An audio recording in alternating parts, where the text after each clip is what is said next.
نئے آنے والے دوستوں سے گزارش ہے کہ حمزہ اسٹوڈیو یوٹیوب چینل کو سبسکرائب کریں اور ساتھ میں دی گئی گھنٹی کو ضرور دبائیں تاکہ ہماری ہر نئی آنے والی ویڈیو آپ کو ملتی رہے۔ اما بعد فاعوذ باللہ من الشیطان الرجیم بسم اللہ الرحمن الرحیم انما یخشی اللہ من عبادہ العلماء صدق اللہ مولانا العلی العظیم وصدق رسولہ النبی الامین ونحن علی ذلک لمن الشاہدین والشاکرین والحمد للہ رب العالمین۔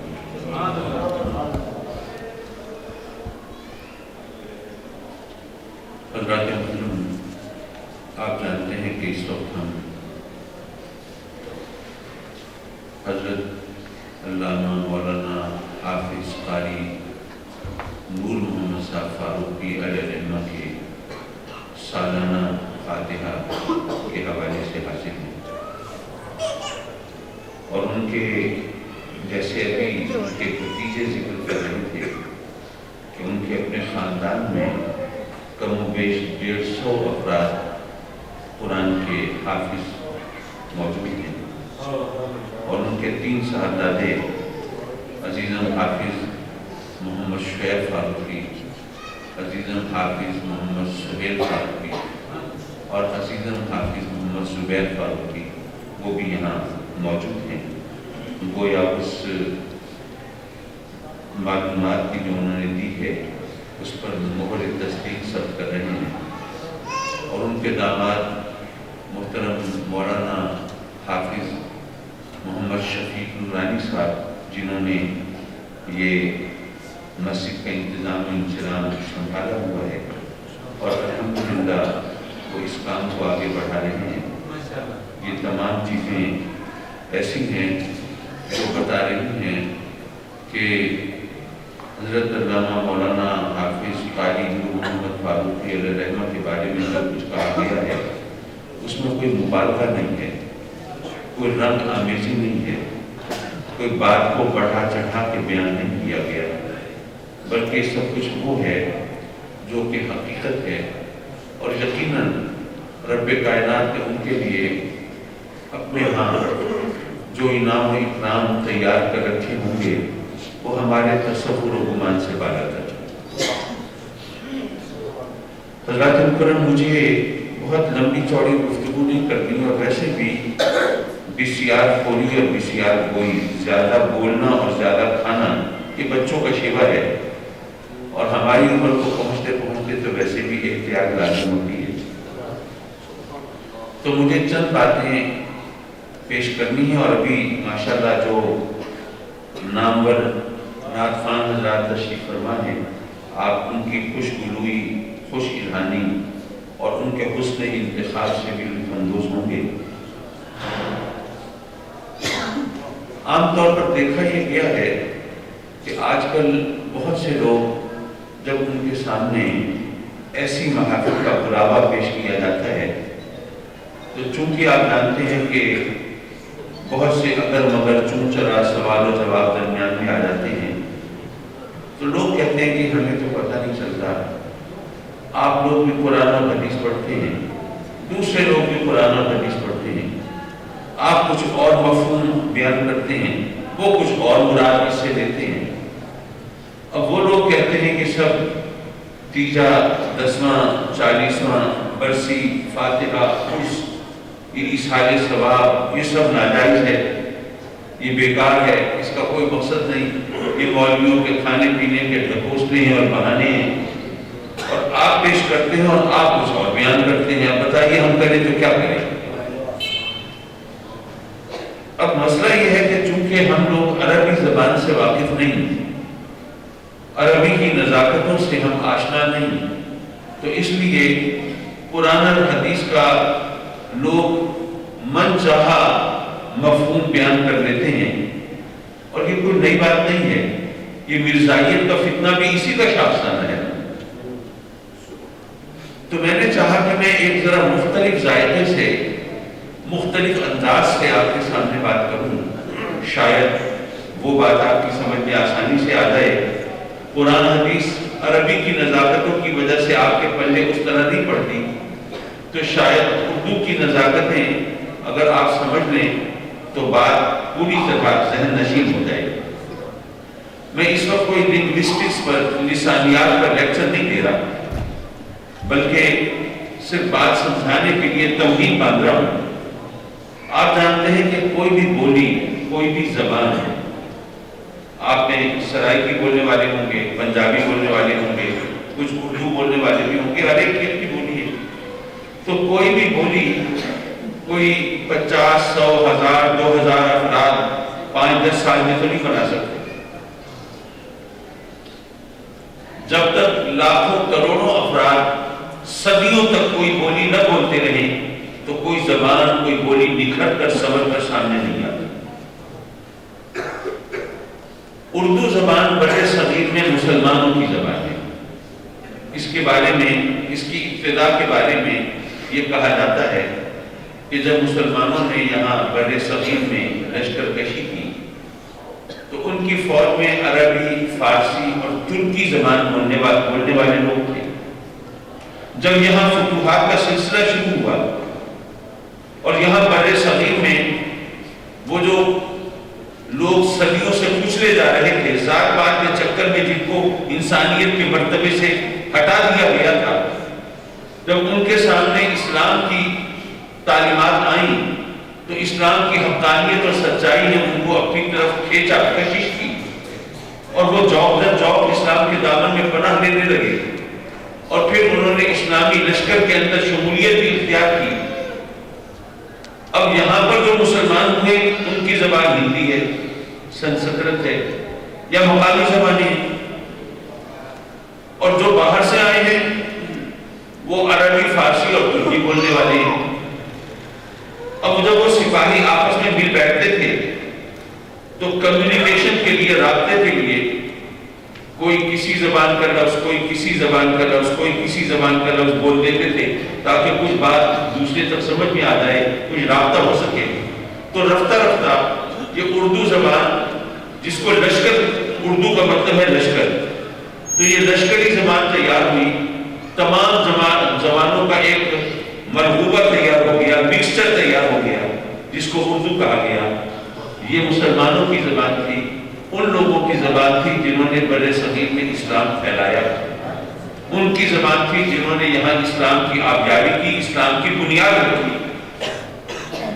اور اس کے لیے کسی دلیل کی ضرورت نہیں۔ آپ جانتے ہیں کہ جب پاکستان قائم ہوا تو وہ علاقے جو اردو بولنے والے لوگوں کے تھے وہ سارے تو انڈیا میں رہتے، لکھنؤ، دلی، حیدرآباد، دکن، یوپی کا سارا علاقہ وہ سب انڈیا میں رہتے، لیکن اردو پاکستان کی قومی زبان قرار پائی، حالانکہ یہاں پر کوئی علاقہ اردو بولنے والوں کا نہیں تھا۔ تو کیوں اردو زبان یہاں کی قومی زبان قرار پائی اور انڈیا سے اردو کو جلا وطن کر دیا گیا؟ وہاں پر اب جو مسلمان رہتے ہیں وہ بھی اگر اردو سے تھوڑا بہت واقف ہیں تو صرف عربی قرآن مجید پڑھنے کی وجہ سے، وہ رسم الخط کی ہم آہنگی کی وجہ سے، ورنہ وہاں پر جو نئی نسل ہے وہ سب ہندی بولتی۔ حضرات مکرم، یہ رسم الخط کی بات بھی ذہن میں رکھیے، عربی، فارسی اور اردو یہ تینوں زبانوں کا رسم الخط ایک جیسا ہے، اس سے بھی اندازہ ہوتا ہے۔ بہرحال اردو مسلمانوں کی زبان بڑے صغیر ہے، یہ میں ایک بنیاد رکھ کے آگے چلنا چاہتا تھا۔ اب اردو کی جو ضرب الامثال ہیں، جو محاورے ہیں، ان کو ذرا پیش نظر رکھیں۔ ایک ضرب المثل ہے، حلوائی کی دکان پر دادا جی کی فاتحہ۔ ایسا ہوا کہ کسی سڑک کے کنارے کوئی حلوائی کڑاہی رکھے مٹھائیاں تل رہا تھا، تو ایک آدمی پہنچا، وہاں حلوائی کی دکان پر کھڑے ہو کے ہاتھ اٹھا دیے، مولا ماں حضرت تبرک کا ثواب میرے دادا کی روح پرفتو کو پہنچا۔ حلوائی کو غصہ آیا، اس نے کبیر اٹھا لیا، میاں یہ کیا مذاق ہے؟ تو نے دادا کے لیے سارے ثواب کرنا ہے تو جیب ڈھیلی کر، پیسہ خرچ کر، مٹھائی خرید، پھر اس پہ فاتحہ دلوانا۔ میری دکان پہ کھڑے ہو کے دادا کی فاتحہ پڑھنا شروع کر دی، یہ کیا تماشا ہے؟ اب جو دیکھنے والے تھے ان کو یہ منظر اور یہ واقعہ اتنا دلچسپ لگا، ان کو اتنا پسند آیا اور اتنا امیوزنگ، اتنا پرکشش کہ سینہ بسینہ پھیلا منتقل ہوا، اتنا مقبول ہوا، اتنا عام ہوا کہ یہ اردو زبان کا حصہ بن گیا۔ لیکن اس سے یہ پتہ چلا کہ بر صغیر میں اردو زبان بنانے والے اور اسلام کی بنیاد رکھنے والے یہ باپ دادا کی فاتحہ دلوایا کرتے تھے کہ بعد میں ہم نے سلسلہ شروع نہیں کیا۔ نعرہ تکبیر، نعرہ رسالت، نعرہ خلافت، نعرہ حیدری، جگر گوشہ غزالی زمان مفکر اسلام حضرت علامہ سید حامد سعید شاہ صاحب۔ حضرات مکرم، اسی طرح ایک اور ضرور مثل ہے، اور میں کسی قوم کے خلاف نہیں بول رہا، میں تو اردو لغت کی بات کر رہا ہوں۔ اردو لغت اٹھا کر دیکھیے، اس کے اندر یہ موجود ہے، جاٹ مرے تب جانو جب تیجا ہو جائے۔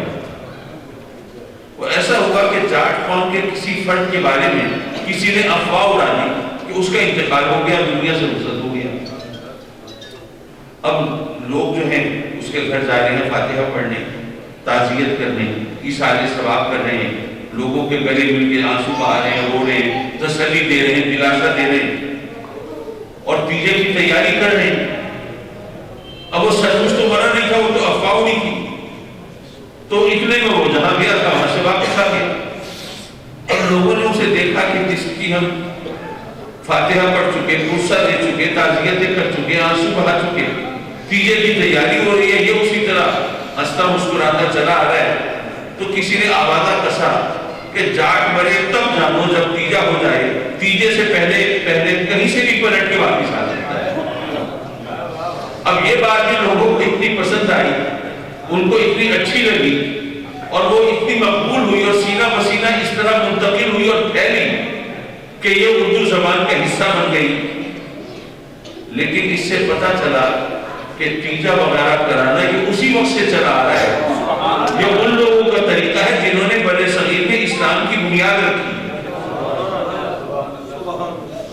اور وہ تیسری مثال بھی دیتا چلوں، اور اس کے لیے مجھے تمہید باندھنے کی ضرورت نہیں ہے، میں شروع کروں تو آپ خود ہی اس کو پورا کر دیں گے۔ مر گئے مرحوم نہ فاتحہ کم از کم پتہ چلتا ہے کہ اردو زبان بنانے والے اور اسلام کی یہاں بر صغیر میں بنیاد رکھنے والوں کے عقائد کیا تھے، ان کے نظریات کیا تھے۔ یہ ہماری بات نہیں ہے، یہ ہمارے اجداد سے، ہمارے اسلاف سے ہمیں منتقل ہوئی ہیں یہ تمام چیزیں۔ اچھا، جب ہم یہ بات کہتے ہیں تو ہم پر ایک اور آوازہ کسا جاتا ہے، کہتے ہیں کہ جی آپ بھی وہی بات کر رہے ہیں جو مشرکین مکہ کرتے تھے کہ جی ہم اپنے باپ دادا کے مذہب کو کیسے چھوڑ دیں۔ اس کا بڑا سیدھا سادہ جواب یہ ہے کہ مشرکین مکہ جو ہیں وہ اپنے ان باپ دادا کی بات کرتے تھے جن کے گھر میں پیدا ہونے کی وجہ سے وہ مشرک تھے، اور ہم اپنے ان باپ دادا کی بات کر رہے ہیں جن کے گھر میں پیدا ہونے کے صدقے میں ہمیں ایمان کی دولت ملی ہے۔ ظاہر ہے ایک مسلمان گھر میں ہم نے آنکھ کھولی تو ہمیں اسلام کی دولت میسر آئی، ورنہ ہم بھی سرسری اکال اور نمستے کے راستے میں چل رہے ہوتے۔ میں یہ عرض کرنا چاہتا تھا کہ یہ یہاں پر ہم نے یہ بدعت جاری نہیں کی، بلکہ یہ ہمارے اسلاف سے ہمیں منتقل ہوئی ہیں، اور یہ طریقہ اور اس کی ایک سوشل حیثیت بھی ہے، سماجی حیثیت، اس کا بھی میں بتاتا چلوں۔ اگرچہ وہ روایات اور احادیث اپنی جگہ پہ ہیں جہاں تیسرے دن آقا کریم صلی اللہ علیہ وسلم سے ایثار ثواب ثابت ہے، لیکن ایک چیز یہ بہت بڑی تھی، دیکھیے آج کل تو کمیونیکیشن بہت آسان ہے، ماشاءاللہ موبائل ہر ایک کے ہاتھ میں ہے، اس کے علاوہ لینڈ لائن فونز بھی، پھر جناب فیکس بھی ہے، اور جناب انٹرنیٹ بھی ہے، اور واٹس ایپ بھی ہے، فیس بک بھی ہے، فلاں فلاں۔ لیکن پرانے زمانے میں یہ تمام سہولتیں نہیں تھیں، تو کسی شخص کا انتقال ہوا تو اس کے آس پاس کے لوگوں کو پتہ چل گیا، وہ جنازے میں شریک ہو گئے۔ اس سے ذرا دور کے لوگ تھے، ان کو علم ہوا تو اس وقت ہوا جب جنازہ گزر چکا تھا۔ اب انہوں نے فاتحہ کے لیے آنا ہے، تو ایک رواج واقعہ کہ تیسرے دن سب اہل خانہ اور لوگ دوست احباب فاتحہ کے لیے جمع ہوں گے، تو ذرا دور کے جو لوگ ہیں وہ تیسرے دن اکٹھے ہو جائیں گے تو فاتحہ خوانی ہو جائے گی۔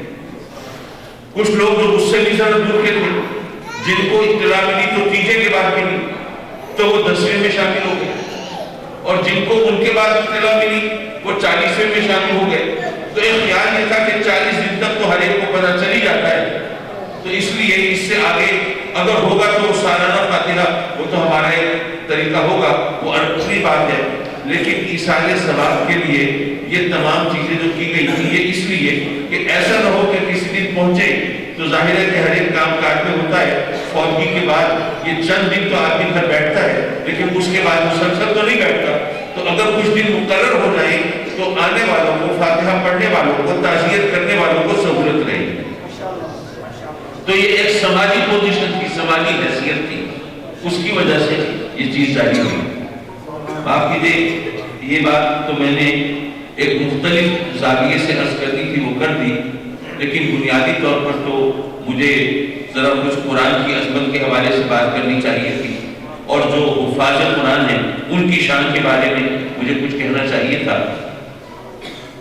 میں اختصار کی طرف مائل ہوتا ہوا یہ ایک آدھ بات کرتا چلوں۔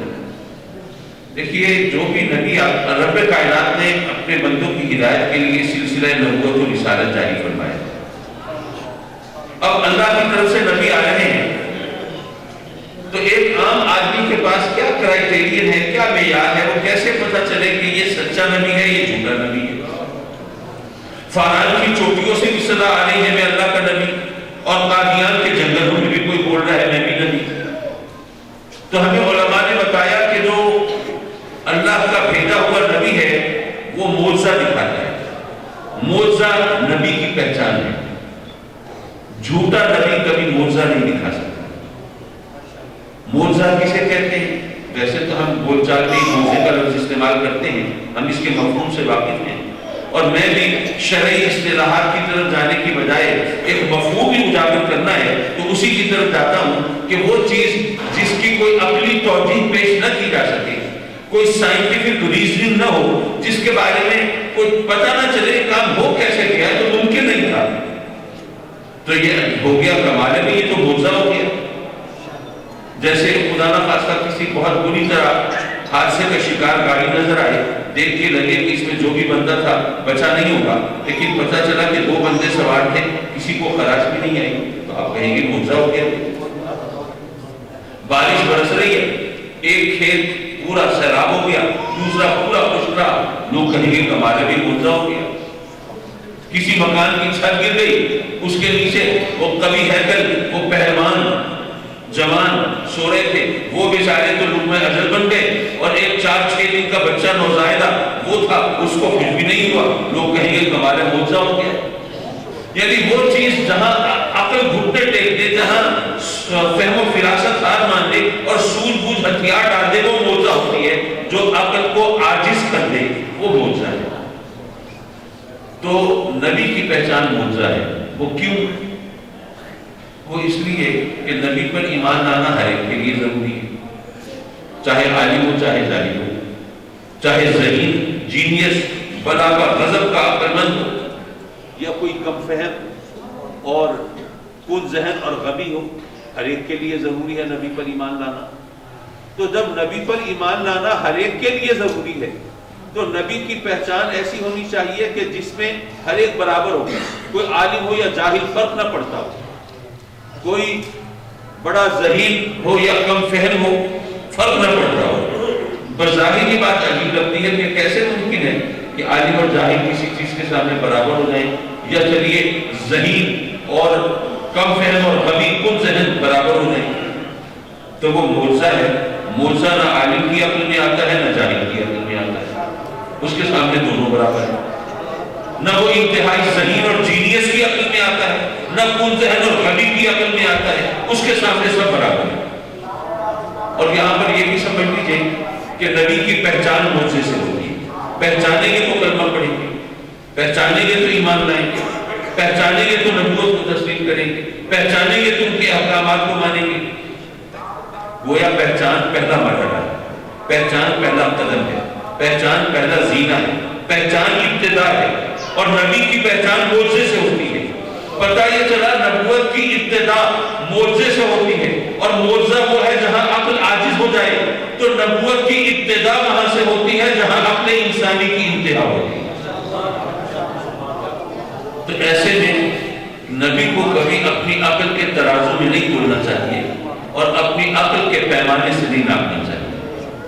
بہرحال بات چلی گئی، میں یہ عرض کر رہا تھا کہ نبی کی پہچان معجزے سے ہوتی ہے۔ آقا تمام انبیاء کو معجزے ملے، حضرت عیسیٰ علیہ السلام مردوں کو زندہ کر کے دکھا دیتے ہیں، حضرت موسیٰ علیہ السلام اپنے عصا کو پانی، ماشاءاللہ خورشید ملت کے فرزند تشریف لائے، آپ کے فاروقی صاحب کے پیرزادے۔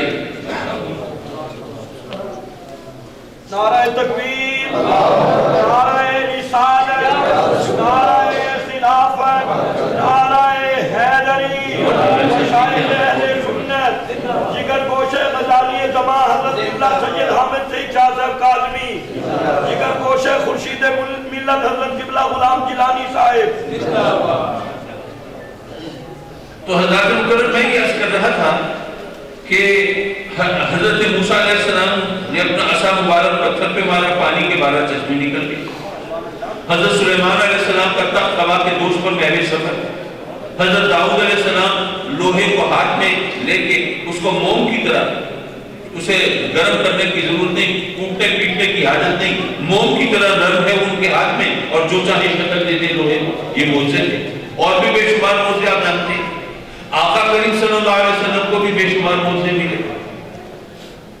ظاہر پتھروں نے کلمہ بھی پڑھا ہے، اور جانوروں نے سجدے بھی کیے ہیں، اور درخت جڑوں سے بھی کھسٹتے ہوئے حاضر خدمت بھی ہوئے ہیں، اور پانی آپ کی مقدس انگلیوں سے جاری بھی ہوا ہے، اور بادل آپ کے اشارے پر پھٹتے بھی چلے گئے ہیں، اور آپ نے چاند کے 2 ٹکڑے بھی کیے ہیں، سورج کو الٹے پاؤں بھی پھرایا ہے۔ یہ تمام معجزے ہم جانتے ہیں، لیکن ہمیں بتایا گیا کہ سب سے بڑا معجزہ قرآن ہے۔ میں سوچنے لگا کہ یہ عجیب بات ہے، سب سے بڑا معجزہ قرآن ہے۔ قرآن کی معجزانہ شان ہم مانتے تو ہیں، لیکن کسی منکر سے تو منوانی پڑتی ہے، دلائل دینے پڑتے ہیں، ثبوت پیش کرنے پڑتے ہیں، بحث مباحثے میں جانا پڑتا ہے۔ کیا اس کے مقابلے میں کیا یہ بہتر نہیں تھا ہم کہتے کہ جناب چاند کے 2 ٹکڑے کر دینا یہ سب سے بڑا معجزہ، یا سورج کو الٹی چال چلا دینا یہ سب سے بڑا معجزہ؟ لیکن نہیں، ہمیں بتایا گیا کہ قرآن سب سے بڑا معجزہ ہے۔ اس میں کیا ہے؟ دیکھیے بات یہ ہے کہ انبیاء کرام تشریف لائے، جس زمانے، جس علاقے، جس قوم کے لیے وہ نبی بن کے آئے، اس زمانے، اس علاقے، اس قوم کے لوگوں نے ان نبیوں کے معجزے اپنی آنکھوں سے دیکھے، ان کا مشاہدہ کیا۔ جن کے نصیب میں ایمان تھا انہوں نے کلمہ پڑھ لیا، اور جنہوں نے محروم رہنا تھا انہوں نے انکار کر دیا۔ لیکن بہرحال جو نبی جس علاقے، جس زمانے، جس قوم کے لیے نبوت دے کے آئے تھے، اس زمانے، اس قوم، اس علاقے کے لوگوں نے ان معجزوں کا مشاہدہ خود کیا، بچشم خود ان کو دیکھا۔ اب سیدنا عیسیٰ علیہ السلام کے زمانے میں جو آپ نے مردے زندہ کیے، ان میں سے کسی کا عطا پتہ آپ کے پاس ہے؟ ظاہر نہیں ہے۔ حضرت موسیٰ علیہ السلام نے جو چشمے نکالے تھے، اس کی خیر خبر کسی کو معلوم ہے؟ کہیں پکنک منانے گئی ہو وہاں پہ؟ نہیں۔ حضرت سلیمان علیہ السلام کا تخت بے شک اس وقت ہوا کے دوش پہ محو سفر تھا، لیکن آج تو ہماری نگاہوں کے احاطے میں نہیں ہے۔ حضرت داؤد علیہ السلام نے جو لوہے کو اپنے ہاتھ سے نرم کر کے چیزیں بنائی تھی، وہ بھی ہمارے مشاہدے میں نہیں ہے۔ حضرات مکرم، اب میرے آقا کریم صلی اللہ علیہ وسلم نے جو بھی معجزے دکھائے، اب وہ پتھر کلمہ پڑھتے ہوئے آج تو ہمارے سامنے نہیں، سجدہ ریز جانور بھی ہمارے سامنے نہیں، چاند کے 2 ٹکڑے بھی ہمارے مشاہدے میں نہیں، سورج الٹی چال چلتا ہوا وہ بھی ہماری آنکھوں کے سامنے نہیں۔ لیکن اگر میرے آقا کریم حضور علیہ السلام کا دور نبوت قیامت تک چلنا تھا، تو کم از کم کوئی ایک معجزہ تو ایسا چاہیے تھا جو قیامت تک باقی رہے۔ تو وہ معجزہ قرآن کی صورت میں ہمارے سامنے ہے۔ اب اس کی معجزانہ شان کس طرح ثابت کی جائے وہ تو ایک علیحدہ بات ہے، لیکن بہرحال یہ بات اپنی جگہ پہ کہ اگر ہم کسی کافر کو، کسی غیر مسلم کو اگر ہم دعوت اسلام دیں اور کہیں کہ ہمارے نبی کے نام کا کلمہ پڑھو اور وہ ہمیں جواب دے کہ جناب ٹھیک ہے میں مسلمان ہونے کو تیار ہوں، لیکن آپ کا اپنا اصول ہے کہ نبی کی پہچان معجزے سے ہوتی ہے، تو اپنے نبی کا کوئی معجزہ دکھائیں تو میں ایمان لاؤں گا، کلمہ پڑھوں گا، تو ہم اسے قرآن دکھا دیتے ہیں۔ تو دراصل قرآن کا معجزہ ہونا یہ ختم نبوت کی دلیل ہے۔ تاجدار ختم نبوت، تاجدار ختم نبوت، نعرہ تکبیر، نعرہ رسالت، نعرہ خلافت، نعرہ حیدری، شائخ اہل سنت، آل حضور غزالی زمان، جگر گوشہ غزالی زمان، رئیس المتکلمین حضرت قبلہ سید حامد سعید شاہ صاحب کاظمی۔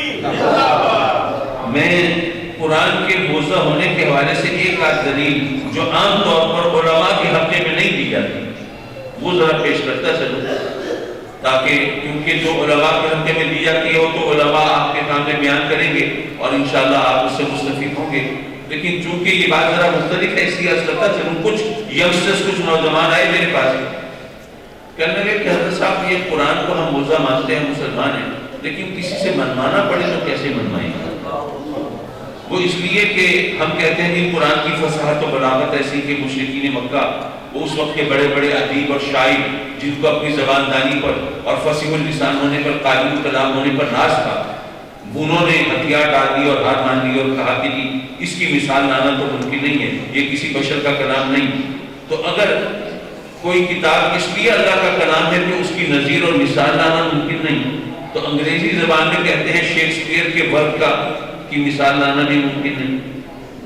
اسی طرح یونانی زبان میں ہومرز اوڈیسی ہے، اس کے بارے میں کہا جاتا ہے کہ اس کی مثال یونانی زبان میں پیش نہیں کی جا سکتی۔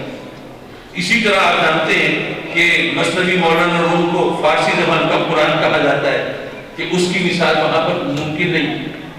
اردو میں کہتے ہیں دیوان غالب جو ہے، بڑے بڑے دیوان چھپے اور شاعروں نے بڑے بڑے بڑا کلام کہا، لیکن دیوان غالب اپنی جگہ اپنی مثال آپ ہے۔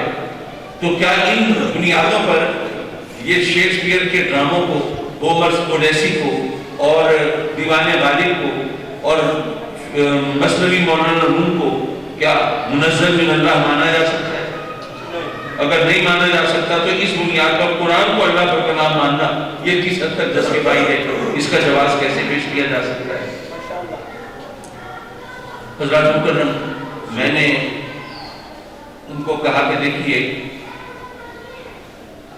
قرآن مجید کو ذرا پیش نظر رکھیے۔ جیسے آپ نے شیکسپیئر کی مثال دی، شیکسپیئر کو گزرے ہوئے تقریباً 415-16 سال ہوئے ہیں، لیکن آج خود انگریز بھی اگر شیکسپیئر کو پڑھنا چاہیں تو وہ خود اس کا ورک نہیں سمجھ سکتے، انہیں یونیورسٹی میں داخلہ لینا پڑتا ہے یا اساتذہ کی طرف رجوع کرنا پڑتا ہے، ڈکشنریاں کھنگالنی پڑتی ہیں، تب کہیں جا کے وہ اس کا مفہوم سمجھ سکتے ہیں، ورنہ خود انگریز جن کی مادری زبان انگریزی ہے وہ شیکسپیئر کے ڈراموں کو نہیں سمجھ پاتے، کیونکہ زبان ایک ڈائنامک چیز ہے، وقت گزرنے کے ساتھ اس میں تبدیلی آتی ہیں، الفاظ متروک ہو جاتے ہیں، پوشیدہ ہو جاتے ہیں، پرانے ہو جاتے ہیں اور وہ سمجھ میں نہیں آتے۔ تو دنیا کی ہر زبان میں اب کلام غالب کو اتنا عرصہ تو نہیں گزرا، لیکن کلام غالب کو کوئی 100 سال گزرے ہیں، لیکن اس میں بھی آپ کو 20 ایسے الفاظ مل جائیں گے جو آج لوگوں کو نامانوس محسوس ہوتے ہیں اور آپ کو لغت کی طرف جانا پڑتا ہے۔ تو دنیا کی ہر کتاب اس پر 100-200 سال گزرے تو ان میں الفاظ نامانوس ہو جاتے ہیں، پوشیدہ اور متروک ہو جاتے ہیں اور وہ پرانے ہو جاتے ہیں، لیکن قرآن کو نازل ہوئے 1500 سال گزر گئے، تو کوئی ایک لفظ تو قرآن میں ایسا دکھاؤ جو آج کے دور کے اندر پوشیدہ، متروک اور فرسودہ سمجھا جاتا ہے۔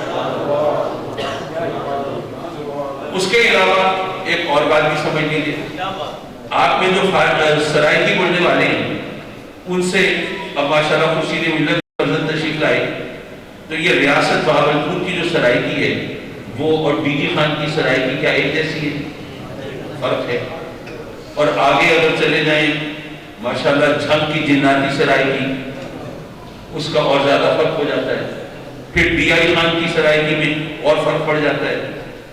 اسی طرح پنجابی زبان اگر آپ دیکھیں تو لاہور کی پنجابی اور فیصلہ آباد، حالانکہ زیادہ فاصلہ بھی نہیں ہے، اور فیصلہ آباد کی پنجابی میں فرق ہے، اور پھر پنڈی کی پنجابی بھی ذرا مختلف ہے، اور امرتسر کی پنجابی میں تو بہت زیادہ فرق ہے.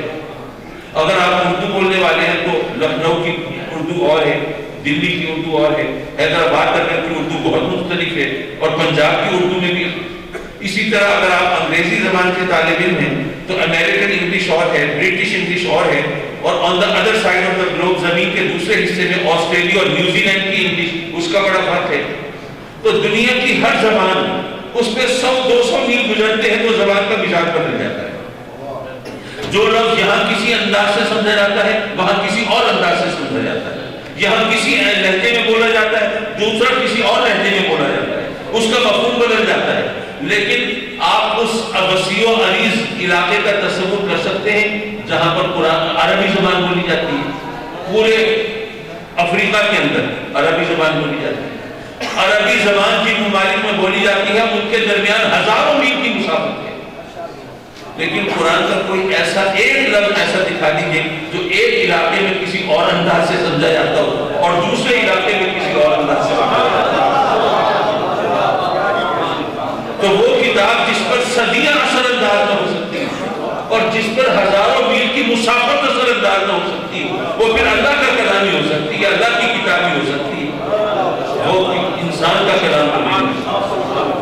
اور پھر یہ قرآن کا اعجاز مزید ہے کہ بس قرآن کے حوالے سے جو وہاں آخرت میں جو فضیلت ملے گی اس کا تو ہم تصور نہیں کر سکتے. یہاں پر بڑے بڑے ارباب اقتدار وہ حفاظ قرآن سے وہاں پر کوئی تعلق نکالنے کے چکر میں ہوں گے کہ کسی طرح کوئی حافظ ذرا ان کی طرف نظر کرم کر لے اور حساب کتاب سے ذرا کچھ چھوٹ کی کوئی صورت بن جائے. لیکن یہاں دنیا میں بھی الحمدللہ ہم دیکھتے ہیں کہ جو قرآن کی برکتیں کس طرح ظاہر ہوتی ہیں اور قرآن کے حوالے سے کس طرح عزت ملتی ہے، یہ سب کچھ ہماری آنکھوں کے سامنے ہے. اور حضرت مولانا حافظ قاری نور محمد فاروقی رحمۃ اللہ علیہ نے اس کو پوری طرح اجاگر کر کے دکھایا ہے. اللہ تعالیٰ ان کی قبر کو روشن فرمائے، ان کی قبر کو مزید کشادہ فرمائے اور ان کے فیوز و برکات جاری و ساری رکھے، اور انہوں نے جو یہاں روشنی پھیلائی ہے اس سے ہمیں بھی ہدایت پانے کی توفیق بخشے. وآخر دعوانا ان الحمدللہ.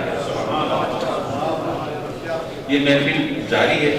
میں اپنی مجبوریوں کے باعث ابھی ایک چہرم میں پہنچنا ہے. یہ بھی دنیا ہے. چہرم سے فارغ ہو کر اپنے محلے میں اپنے پڑوسیوں میں مجھے ایک شادی میں شرکت کرنی ہے. یہ معاملات تو چلتے رہتے ہیں. تمام حضرات تشریف رکھیں.